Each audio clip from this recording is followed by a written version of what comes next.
In a landmark vote, the Senate passed its sweeping health care reform legislation this morning. This morning's vote was strictly along party lines and came after Democrats cleared a third and final procedural hurdle on Wednesday to end a Republican filibuster. Before the vote tally, Senate Minority Leader Mitch McConnell criticized the bill. This debate was supposed to produce a bill that reformed health care in America. Instead, we're left with party line votes in the middle of the night, a couple of sweetheart deals to get it over the finish line, and a truly outraged public. A problem they were told would be fixed wasn't. I guarantee you that people who voted for this bill are going to get an earful when they finally get home for the first time since Thanksgiving. Senate Minority Leader Mitch McConnell of Kentucky. The $871 billion Senate bill must now be reconciled with a House bill once Congress goes back into session. Democrats are hoping to be able to present a bill to President Obama to sign before a State of the Union address in late January or early February. Well, Trudy Lieberman is the contributing editor to the Columbia Journalism Review. She blogs on health care at cjr.org and joins us here in our Firehouse studio. Welcome to Democracy Now! Can you explain what does this bill do and what doesn't it do? There's a lot of confusion among the public about how they're going to be helped or hurt by the bill. Very simply, people who have insurance right now are probably not going to see very much change from the bill. In fact, what they are going to see as the years go on are probably increasing premiums, and a lot more of the cost is going to be shoved onto them through high deductible plans and co-payments and co-insurance that are probably quite high. So they're not going to see a lot. The people who will see some benefit from this bill are those who are uninsured right now. Some 47 million people are uninsured. This bill does not cover all of those 47 million people, including immigrants who are here illegally. What it will do is cover some portion of the uninsured, and that is still to be worked out between the House and the Senate, by giving them subsidies paid for by taxpayers to buy health insurance in the open market. And they'll be able to do that through this gigantic shopping service, brokerage service, if you will, called the exchange, where a variety of policies will be offered. There are still many questions, however, about the affordability for people who will get the subsidies, because there will always be somebody over the line who will not qualify for a subsidy and will have to buy insurance on their own, because there will be an individual mandate. And the mandate means that people who do not have coverage from an employer or through Medicare or Medicaid will have to buy coverage from a private insurance company. And the penalty for not buying the insurance in the Senate version, and also if you could talk a little bit about, wasn't the mandate issue was one of the big debating points between Barack Obama and Hillary Clinton in the Democratic presidential primaries, with Obama opposing a mandate. Right. During the campaign, Hillary Clinton supported the individual mandate for everyone, and the president supported a mandate only for kids. He says we have to require coverage of kids, but not everybody else. So obviously, somewhere along the line, the administration changed their position on this. And so you ask about the penalties. The penalties are not very steep. And the members of Congress knew that if they made those penalties too high, they would have a revolt on their hands.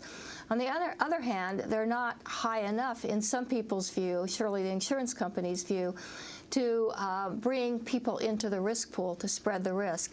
At its maximum, the penalty will be $750. Several years from now, it starts out at about $95 and then grades up.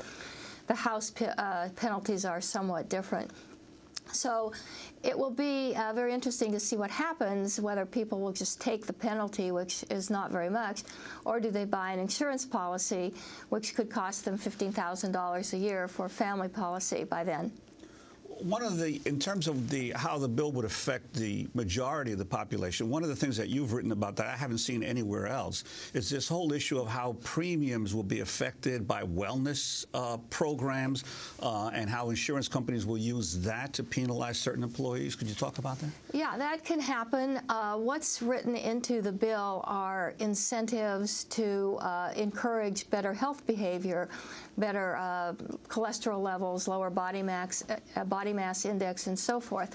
So what's going to happen is an employer can set certain targets that you have to have a BMI, say, below 26 or 25, whatever they decide. Cholesterol will be lower BMI than being body mass index. Cholesterol levels below X amount.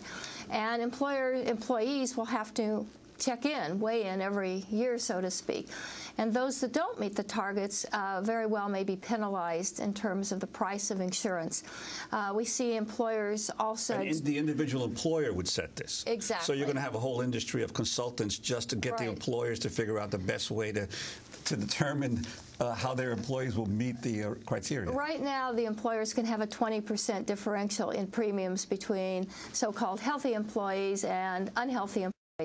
That can go up to 30% in the bill, under the Senate bill, and up to 50% down the road if the Secretary of HHS and other administration officials decide that's what's necessary. The employers want the flexibility to penalize, if you will, or reward, depending on what side of the fence you're on, healthy workers versus unhealthy workers. So those people who can't meet those targets will be paying more premiums than people who can. So they can look forward to, again, as I said earlier, higher premiums down the road. Trudy Lieberman, what about the Cadillac plans? This is the taxing of the Cadillac plans, something unions have been very much opposed to because often they have traded higher wages for better health care plans, and now this possibility of taxing them. Well, historically, that's what happened. Workers have given up wages for better health care benefits. This has been going on for decades. That could end very quickly with this excise tax that will be placed on the so-called high-end plans. Which will force the insurance companies and the employers to offer their workers lesser plans with lesser benefits. And, of course, when you do that, that leaves more people underinsured. And I think most people believe in this bill we're going to see a lot of underinsurance taking place both in the individual market and on the employer side. So the people who have these plans may well lose them down the road.